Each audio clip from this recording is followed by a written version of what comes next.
Hi, and welcome to another episode of the Recovery Podcast. My name is Matt, and I am joined today by my best friend, Kyle Sears. Say hi, Kyle. Hey, guys. How's it going? And today's episode is going to be a little different. We're going to start with a channel update and then talk about some things that are coming down the pipeline, as well as this kind of being the first of a type of episode that we've been meaning to do a while called Open Table. And for those of you familiar with recovery programs, you know that like an open table or an open group is where you come in and everybody just kind of shares what's on their mind. And, I'll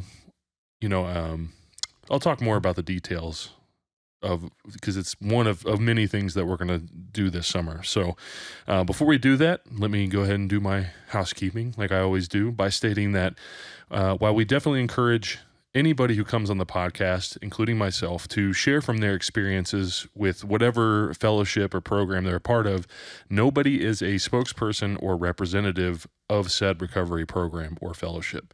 It's because we're all fallible, we're all human, we're all addicts, and we're codependents and such. And part of that is we can go back out and relapse. That does not mean that the programs don't work. It just means that we probably didn't work the program.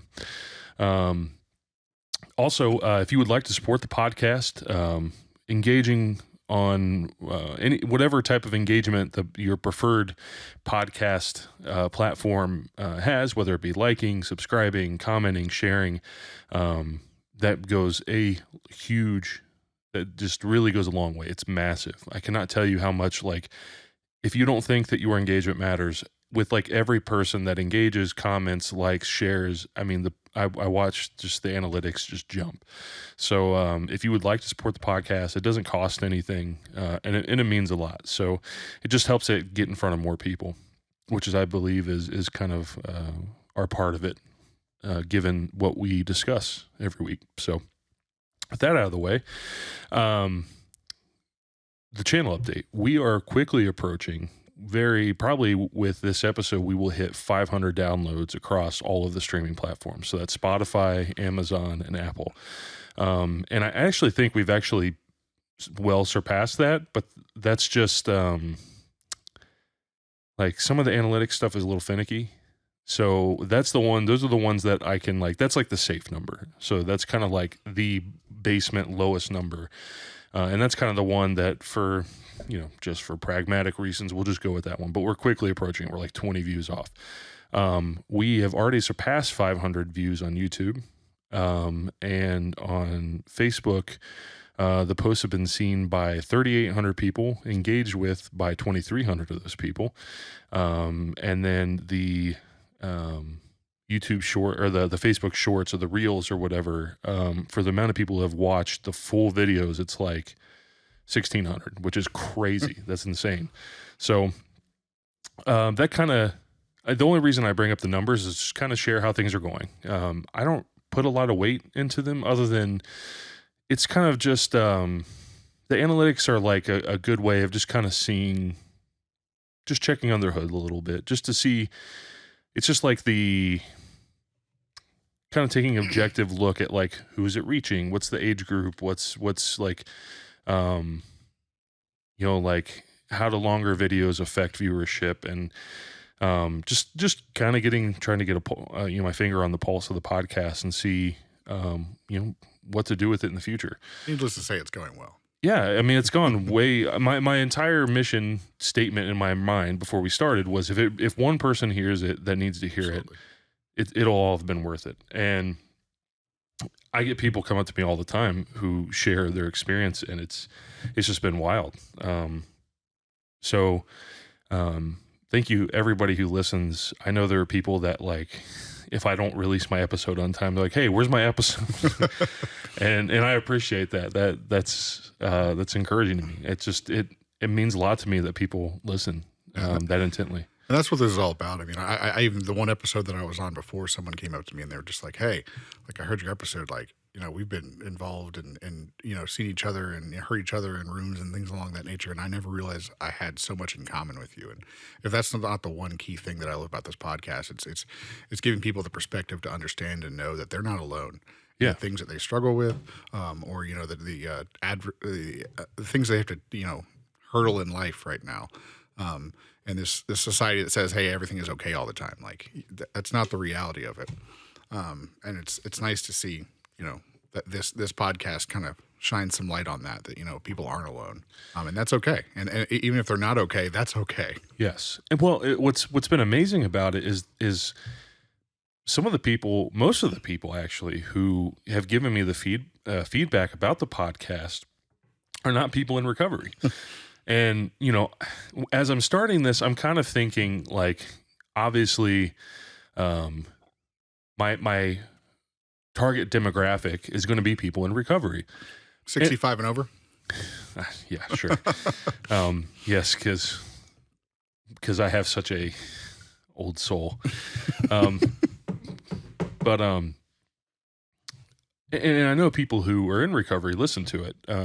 But typically the people who are in recovery tend to listen to the people that they know that are on the podcast. That's kind of what I've seen. The feedback I've gotten is like they get excited, like, oh, like Julie Batty was on, like Julie's sponsees might listen to it, or, you know, so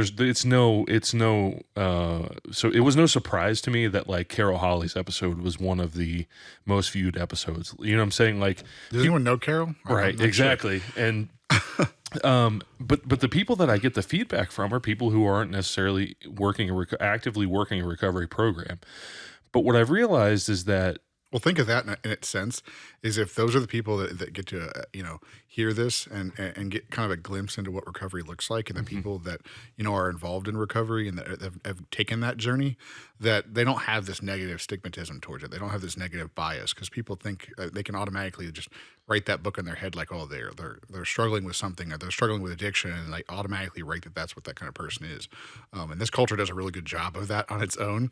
Right. So us being able to reach people like that, you know, normally wouldn't understand this or wouldn't be plugged into a recovery program, and to kind of see the people and the stories, that's awesome. Yeah. Well, like you said, there's a stigma, right? Like, if you want any kind of case study on kind of if you ever want to see a microcosm, you know what I'm trying to say. Yeah, that one. English. I feel like every episode I have at least one moment where I just can't English at all. He's a strong. Right. It's strong. Yes. And like if you want just a brief glimpse into the stigma around addiction and recovery, go ahead and find any Facebook post from Channel 12 or Channel 9 or whatever news station you have in your area. Go on their social media and try to find a post about somebody being drunk behind the wheel or somebody overdosing on heroin, and just read the comments and see the difference in opinion. I mean, it is a battlefield in those comments, like to the point that I won't even look at them anymore, because you get people who are like, you know, like, hey, you know, they can't help it. It's a sickness. Like, you know, they can't control that they have this addiction. And then you got other people that are like, for lack of better words, like, fuck them. Like, I hope they die. You know, this is the bed they made and they should die in it. And it's, you know, for those of us in recovery, we know that both of those things are neither true or untrue. There's a little, they're both half right and half wrong. And I think we talked about this on the last episode, that I think the healthy perspective on addiction is that I think most of us probably have some sort of genetic, physiological predisposition or behavioral, environmental predisposition to engage in drugs and alcohol and codependency and even mental health things. There are a lot of factors that impact you that kind of make you more susceptible to those things that are out of your control. But just because maybe I, for instance, have a genetic or behavioral disposition that is out of my control does not mean that I don't have a responsibility to do what I have to do to stay sober. Because ask anybody in recovery how well their lives have gone when they have just been like, woe is me, poor me, there's nothing I can do, I'm hopeless. Everybody's like, that's what brought me in the door, bro. like nobody, Daryl Wilson has a saying that I love called, nobody got here on a winning streak. No. And that the reason for that losing streak is a lot of times we're just in a place where we just give up on ourselves. We just, and if when you've given up on yourself, that means that, well, that means at some point you've given up any hope of taking responsibility for what you've done. And um, so all of that rabbit trail we went down, just to point out that there's a lot of stigma. And so what I've realized is there are people that struggle with things, whether it's sexual trauma or codependency, or there's just something eating their lunch that they're having a hard time with, that they've kind of been like, like they're just looking, they've kind of, what I think is that, maybe they've kind of hit that beginning of step one process where they're starting to realize, like, there's something in my life that's unmanageable. Right. And so maybe they know somebody in recovery and they see like, wow, that's crazy. Like their problem seems so much bigger than mine and they were able to work through it. But they're like, but I don't have like a drug problem, or, I don't drink too much, or like, what I'm saying? And while I don't think that recovery is necessarily the avenue that everybody needs to take to overcome things in their life, there's a lot to be gained from it. Like maybe you should, like, maybe it's okay to like take a risk, like take a leap of faith, and especially in places like CR that are kind of open to any hurt, habit, or hang up, to maybe take a risk, like show up to a meeting and maybe don't assume that you don't belong there, because you would be extremely surprised. And that's what I think this podcast kind of does, is it's kind of this window into the recovery world that people wouldn't be able to see otherwise. Well, I think too is if a lot of times if you were to see someone out in society and they had something they were struggling with, whether it was mental illness, whether it was a specific trauma, whether it was, with their parents getting divorced, something along those lines. If they told you they were going to a support group, or if they told you they were going to a counselor, no one would bat an eye. Right. No one would think twice. They'd say, "Oh, that's awesome! Like, I wish more people would talk about mental illness in this day." You've seen it in sports a lot. Them talking about making mental illness and the struggle with that much more common to talk about. And just in general, us people having support groups and being able to plug into those. You see those in all kinds of different establishments. It's no different than recovery. Mm-hmm. Recovery is, in its essence, is a support group. Like that's what it is. But because it's called recovery, because there's an element that where, instead of talking about your feelings or going to get medical help or doing all this stuff, instead their first choice, for whatever reason, whether it be, the environment in which they grew up in, or it was the, it was the easiest thing for them to do instead of face any of those pains or talk to people. Their solution was alcohol, or their solution was drugs, or their solution was anger, or whatever it might be. Relationships, disassociation, like all those types of things. Like that was their solution to their problem. Right. And that's why I said something the other day, like, hey, don't let, your addiction, whatever your substance was, your drug of choice, define you, because that was what your solution was. It wasn't what your problem was. And it's funny, the first 9 months, year that I was in recovery, I thought I had a problem with alcohol. Like that was like the main thing. I was like, oh man, I just have a struggle with alcohol, and the rest of it was okay. That's not it. Like I never took a hard look at myself to say, hey, like these are the things that I'm struggling with. This is what drives me to want to use, to disassociate, to not face any of the emotions that I want to just bury, as opposed to talking about them in a healthy manner and being accountable with others in the actions that I take. And that's what's crazy, is like I think that's what recovery is, more so than what people automatically just want to take it out to be like, okay, well they have, that's the stigma. This is about drugs and alcohol. It's about drugs and alcohol. No, it's not. It's just those are the people that had the disposition to say that's their solution, as opposed to something else that's more easily acceptable by society. That's the only difference between recovery and between a regular support group or a therapist.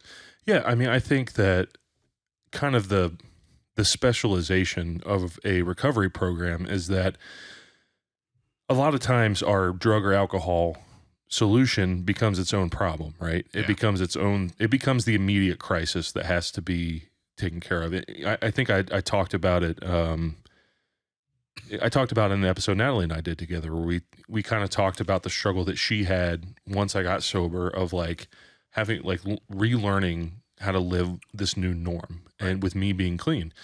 And the analogy I used was like my addiction was like a tornado, like an F5 just ripping through Kansas, and it caused all of this mayhem and destruction around us. And then when I got sober, it's like that tornado was gone, but the destruction I caused was still had to be taken care of. Like there was work to be done, Right. and so and for me, and I know for you, and I know this for you because well, I think it was about 9 months into being sober, we had both kind of hit the point where the daily struggle was not using anymore. Mm-hmm. Like the daily struggle wasn't just staying sober. The new battle to be fought was the new work in front of us was us. Right. And digging deep and getting into the root cause of what was driving us to want to use in the first place.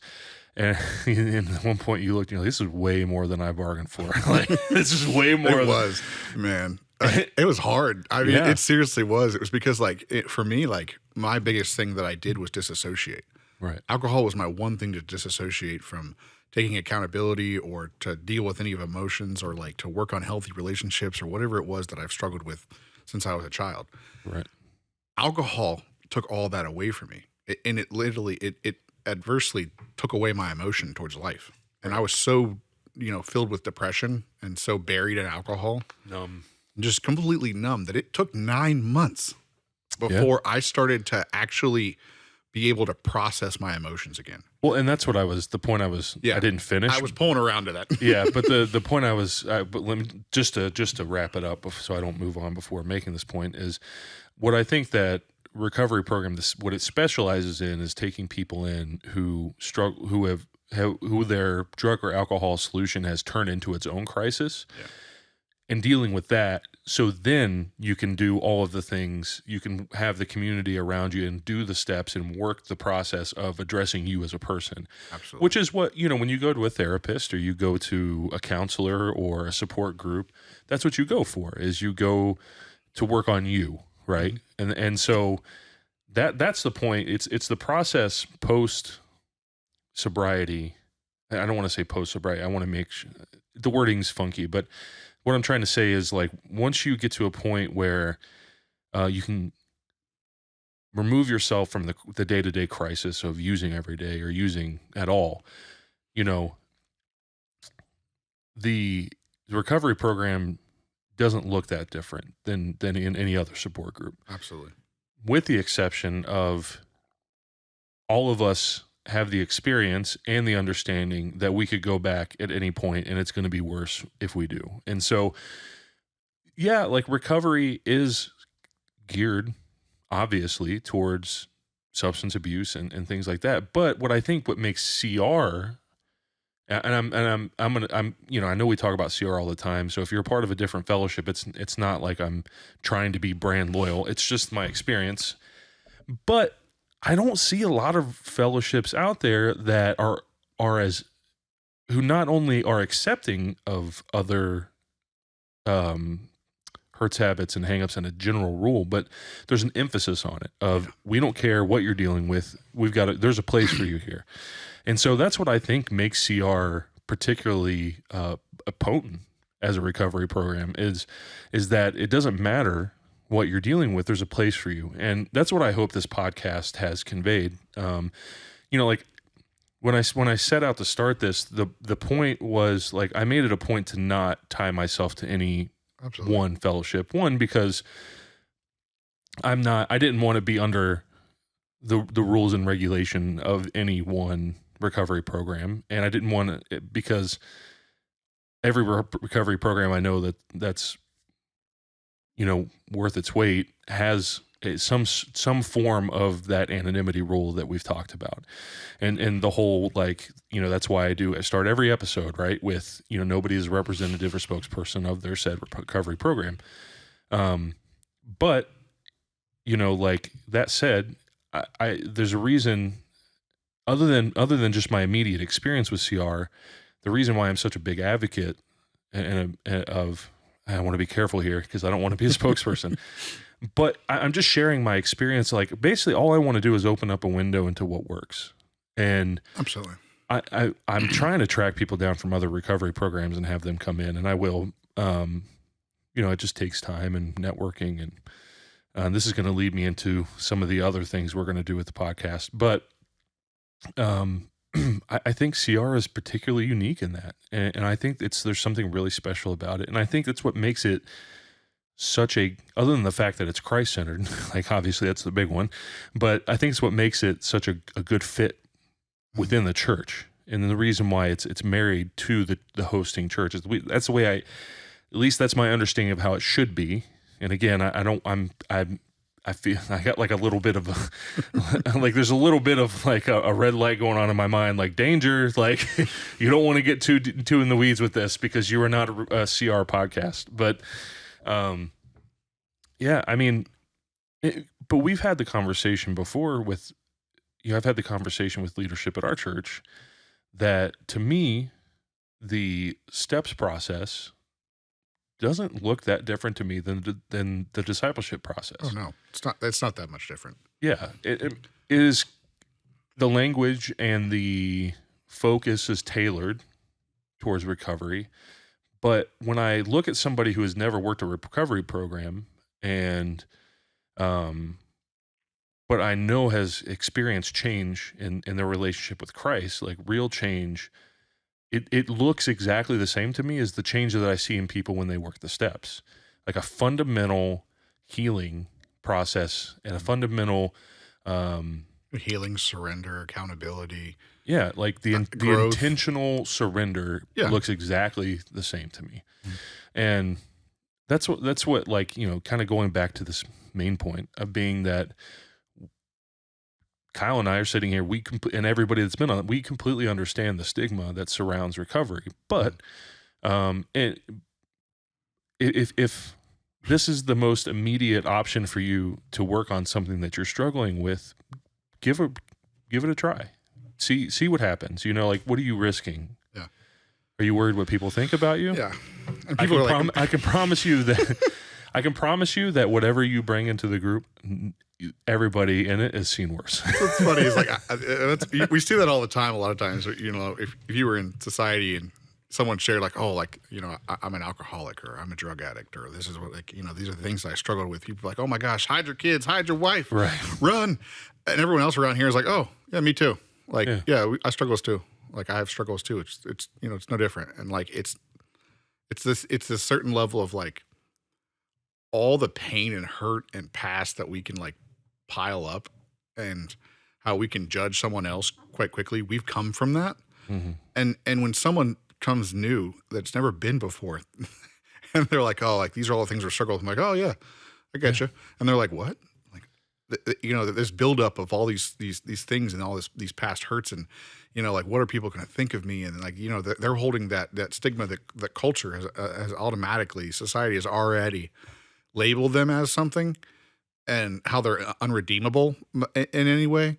And they get to a place here or any recovery group, whether it's AA or whether it's Al-Anon or whether it's CR, it doesn't really make a difference. NA, they get there and they're like, oh yeah, like welcome. Like, like there's a lot of people here that you're at the right place. You're at the right place. Like all good. And like, we're not going to be like, okay, this is what you need to do. This is what you need to do. This is what you need to do. Like, no, that's not my job. My job is literally only to give you my perspective, the things that I'm struggling with and the things that I've taken from working step studies and going to meetings and hearing other people's perspectives and sharing that in the same way. There's no original thought that happens in recovery most of the time. Right. There really isn't these original thoughts. It's just this regurgitation of like, hey, this is I heard this person had this perspective one time or they had this struggle and this is how this is how they kind of went about it and this is the freedom that they gained in going through that process. And, that's the point where we get to step outside of ourselves or as our sponsor likes to say, the echo chamber of our own mind. And once we step outside of that and get a different perspective and see that everybody else is going to be okay. Yeah. That's when that doom, that dark, horrible place that you're stuck in that don't know where there's any future or hope. That's when you go, oh, the light bulb's on. Like, I don't have this figured out quite yet, but I see these people and they're like, they're accepting of the fact that, hey, this is something that I struggle with and that's okay. I'm here to, work and I'm here to support others and I'm here to, be part of a community and like, it's totally acceptable. Yeah. And I mean, if anything, the reaction that you'll get from people if you and I know this from personal experience that is people you'll see you look across the room and you'll see some smiles. yeah, And the reason and if I've done this because when somebody is finally when somebody somebody is struggling to admit that they have a problem to other people, especially in a group setting, and they finally do. For me, when I see that, I'm like that person's ready because they had everything kind of stacked against them sharing, and they did it anyways. They had all of these things I know going through their head, all of these reasons why they shouldn't do it, all of these fears, whether they're unfounded or not. They certainly felt real to that person, and when they finally do it, that tells me that person's pain has finally surpassed their unwillingness to speak up about it. All of a sudden, all of those fears were not strong enough to keep them from doing whatever they needed to do to finally start to address the problem. And that's where the journey starts. That's where the healing starts. And so, yeah, if you're one of those people that you're like, I want to do this, but I'm worried about what people will think, I can promise you will never experience acceptance in a group of people more than when you come in and you share what you're struggling with. mm-hmm. It is a profound experience. And so, yeah, and I think that's one of those things where like people that have been in recovery for a long time, or they continue to work the steps throughout their life. Like that's one of the things that like has stuck with me is like I don't know how to go about life at this point without doing how I do it. And it's I'm not an acronym guy. I hate acronyms, especially they're all over the place when it comes to recovery. It drives me nuts sometimes. But one of the things that I was always stuck with me is how do I do this? How do I go about life? How do I do that? Well, how is honesty, openness, and willingness. And I've made that a pretty big part of my life. In relationships and people I meet and something I'm struggling with, whatever it might be. Like that's it. Honesty, openness, and willingness. That's what leads me through life now Right. at this point. And even now, even sometimes in recovery, I've taken it so to heart sometimes where like I'll go to share something that I'm struggling with, especially from a men's perspective. There's this whole other chasm with men. Like, are you going to be vulnerable? Are you going to share your feelings and all that kind of stuff? Like, oh no. But like I'm pretty willing to do that and say, hey, like these are some of the things that I'm worried about. Like these are some of the things that like, hey, like I have a deep fear about this. I'm struggling with my relationship, with this person, and like it's hurting me. Like I don't not like it's stressing me out more than I want to admit. And people are like, I'll like they come to me even after meetings that people that have been there for a while. I'm like, hey, I respect your ability just to be honest on where you're at with stuff, because I think that's one of the biggest leading parts of me finding freedom in life, and freedom from any things that I'm hurting with is just being honest with people. And it's that thing that's holding them back that is really killing them more than anything else. Right. Is that they just can't be honest. Yeah, it's like I don't mean to like push that on people like, hey, like you need to be more honest by any means, but I think that's a big thing is like you come to a place where they've made like sharing and being honest with yourself and others as one of the main points. And that's like the center point of recovery.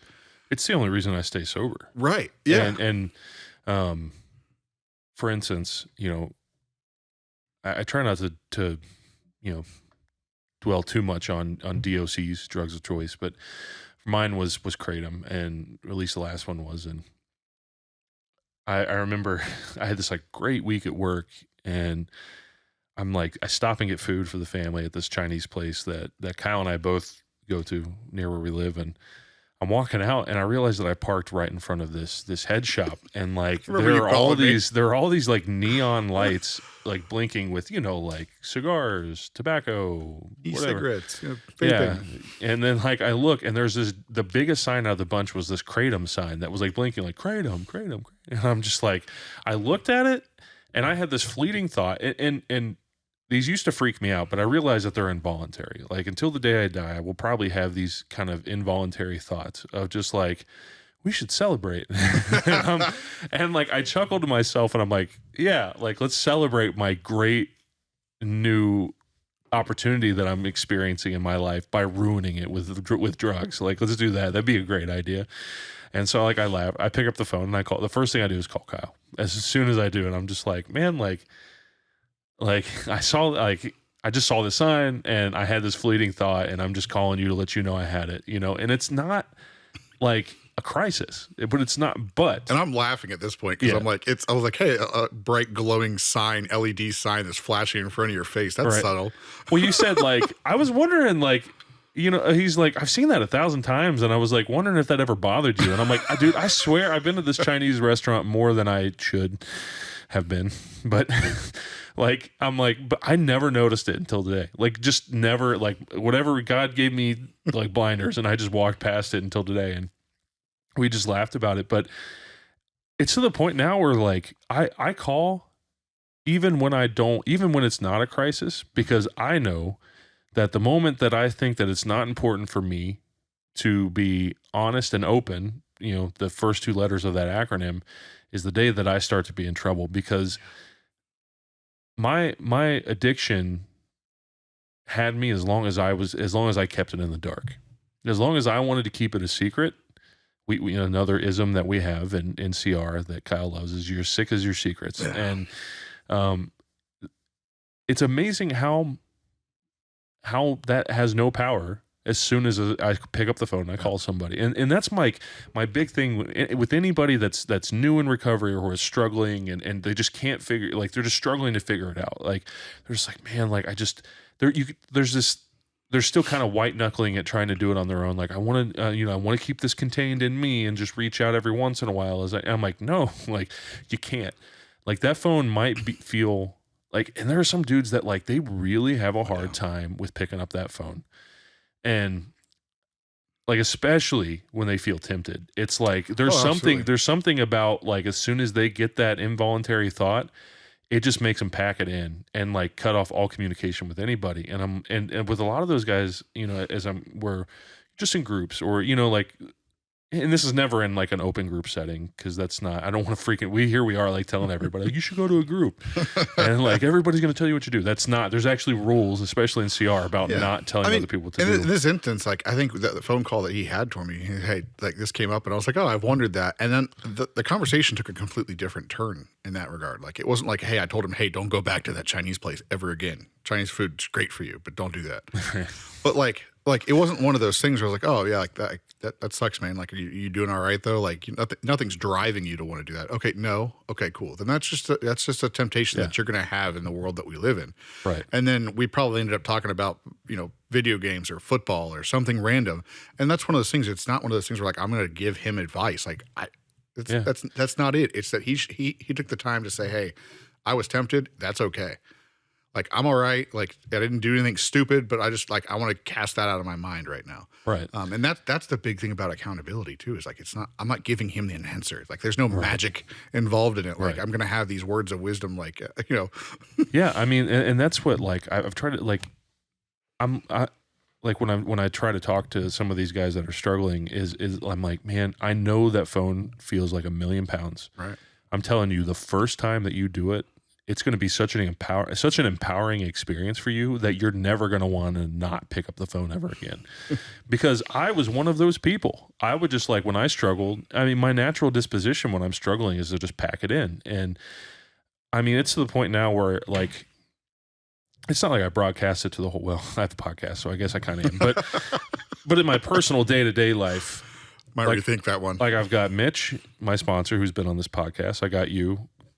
And I got my wife and a couple other people. And it's not, like, I don't want to freak people out by saying, like, some people, like, the thought of, like, being that open about what they're dealing with really scares them. And I'm like, but it's not this, like, I'm calling in a crisis and now we need to have a meeting and we need to discuss, like, we need to come up with it's maybe that's true for certain parts of your life.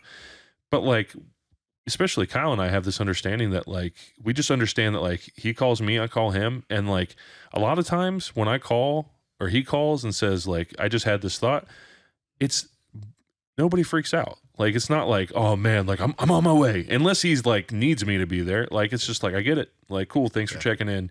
because we both understand that as soon as we make that phone call, it's like, it is absolutely mystical how it just loses its power. Right. I mean, it is just like, but if you try to wrestle that temptation on your own by yourself, you will eventually lose. Right. And because it doesn't, and it's not like these things are going to go away.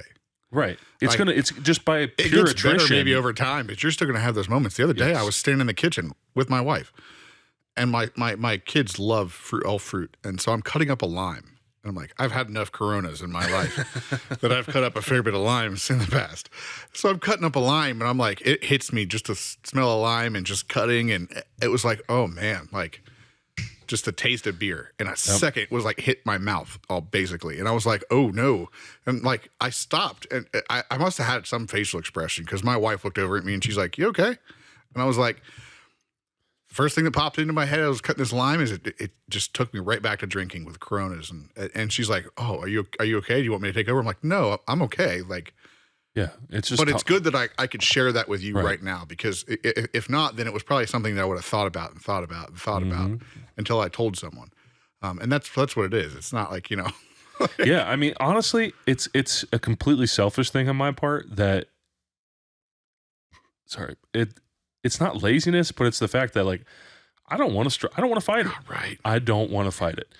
And so the reason why I pick up the phone and call is that I know as soon as I call, I'm not fighting it anymore. Like, I'm not it's almost like, it's like if you were walking down a dark alley and this dude jumps out with a knife, and then 6 of your buddies show up, and then they're like, shit. And then they run away. That's kind of what it's like. It's just like, yeah, dude, you're not coming out of this. Right. And so, but if you do that alone, like, there's no telling what could happen. I can tell you what'll happen. Because those intrusive thoughts they don't have an expiration date. They'll just eat you alive. I mean, they just keep pecking and pecking and pecking away. It just snowballs. It snowballs until it just crushes you. And so, yeah, it may not get you that day, maybe, but a lot of times, like for a lot of us, if you're not careful, you end up kind of eating it. Yeah, that's what I think. I think, one of the big things that, we started out talking about this is you figuring out how to live life again. Yeah. And not having your drug of choice. What or a whatever. Good segue you just made for me. Finish your thought, and then. So like that's one of the big things is like trying to figure out how to live life again, and live life processing emotions, what the construct of your life looks like as far as the relationships that you have, the people that you put around you, and how you deal with the pressure points of life. Whether that just be with your kids or your job or your marriage, or whatever it might be specifically that that adds pressure points. We all have different ones in life. But it's learning how to navigate that again in a healthy manner. Yeah. And that's one of the biggest obstacles that I think that, comes into perspective once we get past that initial crisis mode. Mm. So. Yeah. Living life in that new norm is a bigger struggle than we realize. And none of us really know how hard it is until we're there. And that's kind of going back to that point where you were like, man, this is more than I bargained for. Right. But it's 100% worth it. Absolutely. And that was crazy. I remember like a solid year goes by and I start to get out the other side of it, of dealing with the addiction in my face every day. I felt so uncomfortable. Yeah. It wasn't because like I was lacking a crutch that was my drug of choice. It was that I was so uncomfortable because I wasn't in a state of crisis. Yeah. I had been so comfortable with chaos in my life and in my mind that when it wasn't there, I felt like a fish out of water. And it was like, then at that point is when the work started. That's when I was like, oh, I got to figure out how to live my life again. Right. And so the reason why I said it's a good segue is that one of the kind of channel update things I wanted to bring up is that over the summer, we're going to do a series called Living Life on Life's Terms. Didn't know that. Yeah. And so this is something that,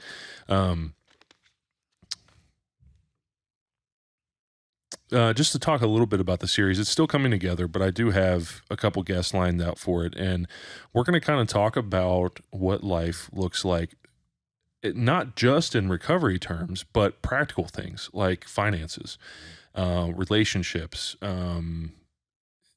you know, I don't want to, say too much about it yet because I'm still working out the details.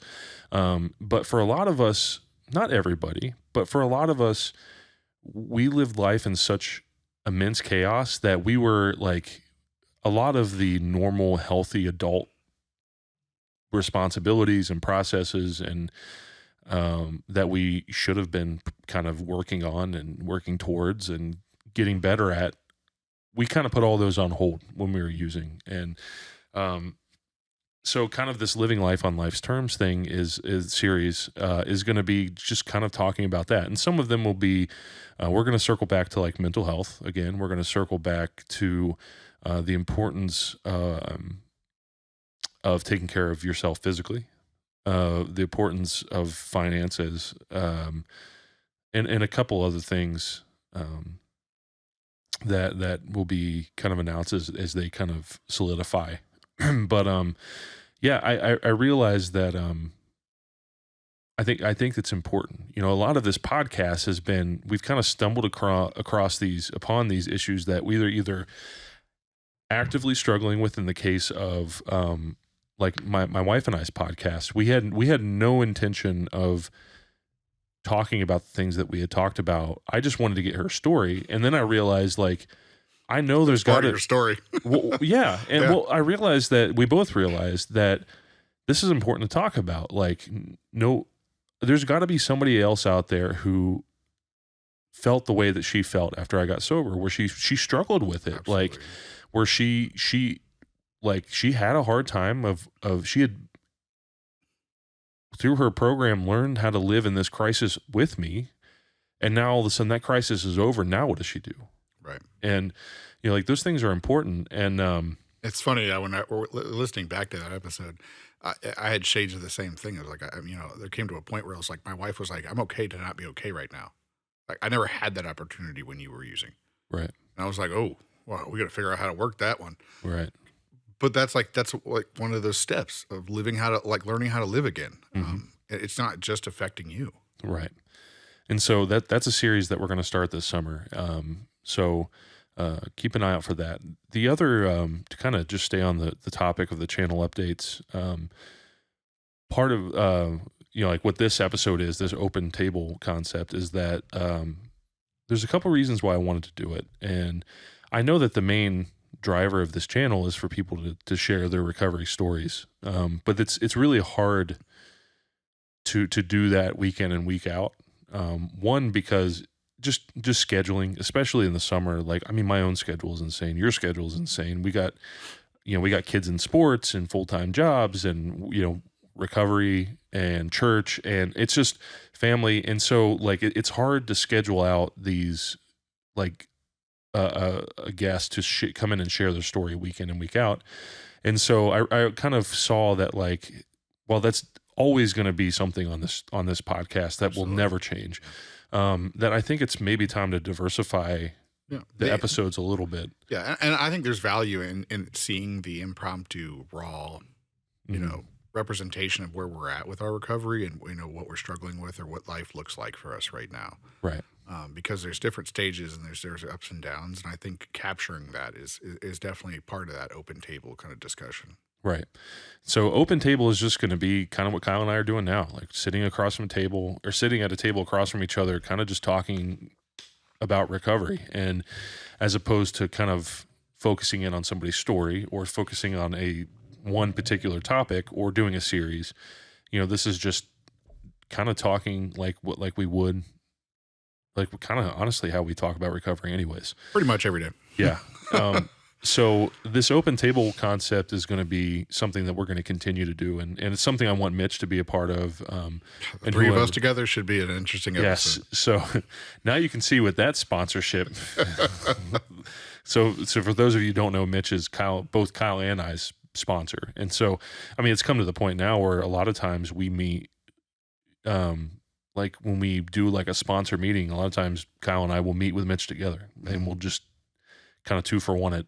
And, but, I mean, honestly, like a lot of the times, like I know that, you know, Mitch, Kyle and I are getting together and to have dinner and smoke some cigars and just chill out tomorrow night, actually. And a lot of these conversations, a lot of our conversation is going to be a lot of, I'm sure, recovery stuff. And it's just, and really, when I say recovery stuff, I mean just talking about life. Yeah. And I think it's important. I think, this is just another window into what recovery looks like in somebody's life, and kind of this kind of check in. But it's not always going to be you mentioned it'll be, various other people as well. Yeah, I have some other guys coming over tomorrow night too that I haven't even told you about. And I'm like that, and that'll just be a natural form where we're just getting together Yeah. and talking about where we're at with stuff. Yeah. And so, but like, it's just in just a natural, informal conversation, Yep. man, you'd be surprised at how deep some of the things are when they come up. Right. And so, the other part of it too is I realized,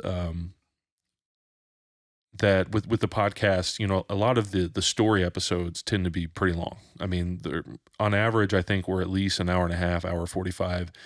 I know the record was Austin's, and that was like almost 3 hours, I think.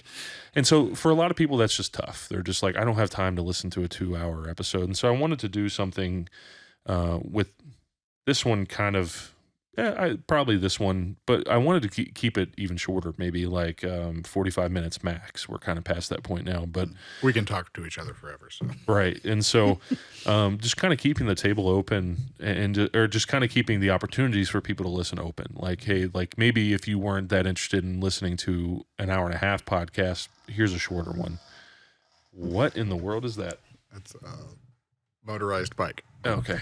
That, I thought somebody had some Taco Bell. So, Crap. yeah. So those are the big channel updates. So the things that you can kind of just an overview, and I'm going to actually do a video about this, kind of talking about the channel updates as well. But the stories are going to stay for sure. I don't want to scare anybody. Those are always going to be most of what the podcast is. The TRP topics episodes are still going to be a thing. In fact, I've got one coming up with Austin. We're going to talk about relapse. We're going to keep this open table thing. Will be probably at least a once a month kind of episode format. And then we're going to have our series as well, which is going to be living life on life's terms. And so the other thing, I kind of thought to talk about, and this is something I had no plan on talking about it in this episode, but kind of opening up to not just recovery things, but I'm not sure what that looks like. So kind of following up with people who are in recovery, but maybe have things that are not recovery specific, but that they're a part of. Because I think the other part about recovery is, well, let me put a pin in that. So sorry, but it's just something I'm thinking about. I think what you're leading towards, like I said, we haven't had this discussion either. I said, but a lot of times when you meet people in recovery or people that have been in recovery for extended time, or they get to a specific stage in their recovery, they realize they have to be of service to others. And because of that, they get linked up in helping people. In a bunch of different ways, exactly, different avenues. Thank you for saving me there. That's exactly what I was thinking about. I just couldn't think of how to say it. Because one of the big things about recovery a lot of times is that we find that we're not the center of the universe, and getting dropping some truth bombs. It's true. And once we get out of ourselves and realize that helping other people, and it doesn't have to be just in recovery. There's so many other things that people need help with in life, and so many different things. Our willingness to help others leads us to all these different places and organizations and all these different types of things. So you'll find a lot of times within recovery, people are connected to all kinds of different things to just lend a hand to people. Right. And I think that's probably the direction that you want to go. Yeah. And like kind of the point I'm making is that I kind of see that the podcast,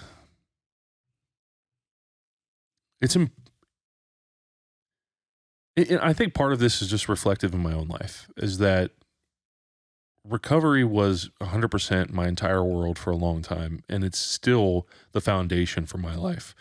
It's what Christ used to build the foundation of my life is Christ, but God used recovery to build that foundation. Mm-hmm. That was the avenue that He really spoke to me, and that's the avenue that I've learned to listen to Him the best. But at the same time, there are other avenues that I have the ability to be of service. And so maybe, I don't necessarily want the podcast to change and kind of transform in the same way that I might change and transform. I don't think that's necessary, but it's just something I'm kind of keeping an open mind towards. Like, we're kind of at this stage where, like I, talked about the analytics and the people who love certain things and love the stories and all that, but we're at this beginning stage where we have the ability to be flexible and nimble and try out new things. And I am not opposed to being creative with things. So kind of again, let me. I think having that raw ability for everyone just to be open to have this idea that perspectives come in a lot of different varieties. Mm-hmm. I think that's what makes community, not just in recovery, but in life itself. Right. Is that, people are going to have different perspectives. They're going to have different ways that they feel like is going to be beneficial to humanity in itself, which might seem huge, but that's what, like, when you step outside of yourself and you help other people, no matter what the avenue is, no matter what perspective you have, when you get outside of yourself, that's where like magic happens in life. Yeah. And that's why recovery is so, awesome. Right. Yeah. And so I'm not sure what the future holds quite yet, but I know that I'm excited about it. So, the other thing is that I'm actually working on rebranding, the podcast stuff. So new logos, new art, new stuff like that, which is, I don't know, if just one of those things where I felt like it was time to go into that.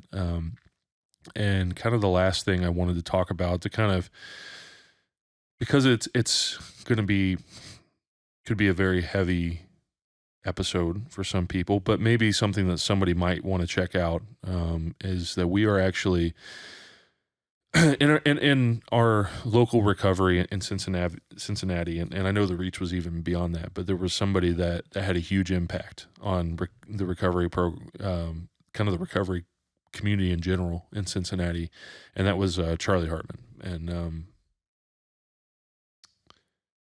he passed away almost a year ago, June 11th last year, in a house fire. And he was my sponsor for a short time. He sponsored a ton of guys. He just one of those. He was kind of a titan in the recovery community. Like, there were some people that, like, I think whatever positive impact you have in your recovery journey on other people is no more or less important than anybody else's. But Charlie, I don't think it's a stretch to say that Charlie was like set apart to do recovery. Like, that was his life. That's what God wanted to do with him. And, man, like, his loss affected a lot of people. And so Charlie was one of those guys that if he was still around, he would have been one of my first guests, no doubt. Like, he would have absolutely, if he was willing to be on the podcast, he would have absolutely been on the podcast.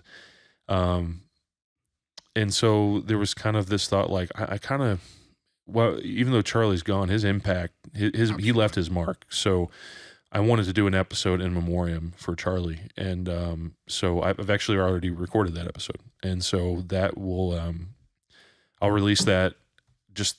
It wasn't intentional, but the timing worked out where I'm going to release it on the anniversary of his passing on June 11th.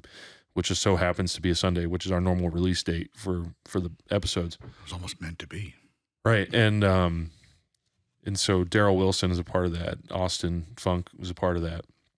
And there's going to be some other things. It's going to be, there's going to be other aspects of it too that I'm working on that I don't really want to divulge just yet.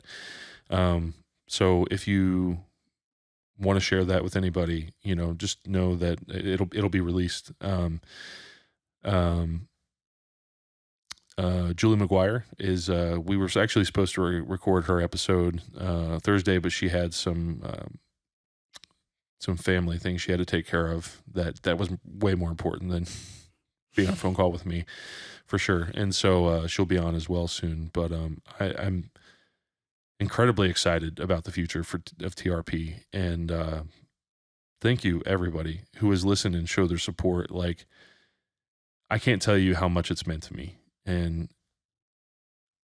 like, and I'm not just saying that as lip service. For those of you and who listen, who have given me feedback, like I can't tell you how encouraging it is. And the timing is always too uncanny to be coincidence, because there are times that I've like, am I doing the right thing? Like, is anybody listening? Is like, I don't want to just do this to have something to do. I don't want to do this just so I can talk into a mic. I want to do this if it means something to somebody, like, not because of me, not because it's important for me to do something impactful, but because of the content that we're talking about, because of the topics that we talk about are important. And it never fails me as I start to kind of like wonder if I'm headed the right direction. Somebody comes up and and it's not just that somebody comes up, it's somebody I never expected to even listen to the podcast at all will come up to me and share something and how it impacted them, or how what this person said they really related to, or about how they had never thought about things in this certain way. I mean, I've had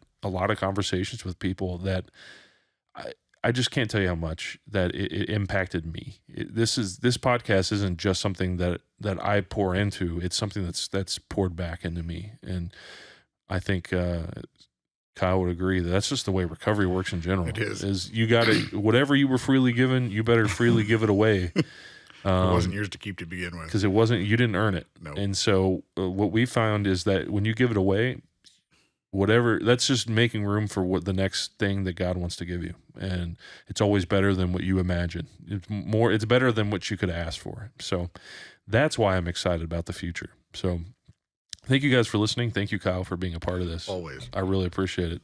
Kyle is going to, I think, very much be a staple of the podcast and all of it's time that we continue to do this. So thank you guys. And please, if you haven't listened to all the episodes, there are some great ones. So feel free to go check those out wherever you want to listen. We're on Spotify, Amazon, Apple, YouTube. Oh, shoot, I almost forgot. We are getting real close to actually putting the video format of the podcast episodes. And when I say video format, there's no like camera of the podcast, but the same video version that I put on YouTube is also, I'm working towards getting it set up on Facebook, that will also be on Facebook. For those of you that just would prefer to just watch it on Facebook, or listen to it on Facebook, I should say, it'll be there soon. It's just, I'm kind of working out some hurdles with Facebook because they're Facebook, and but none of that's for you to worry about. Just know that it's going to be coming soon. So let me get out of here before we're actually going to keep it under the 1 hour mark. So nice. We did it, guys. Yay. Thank you for listening, and I will catch you on the next one.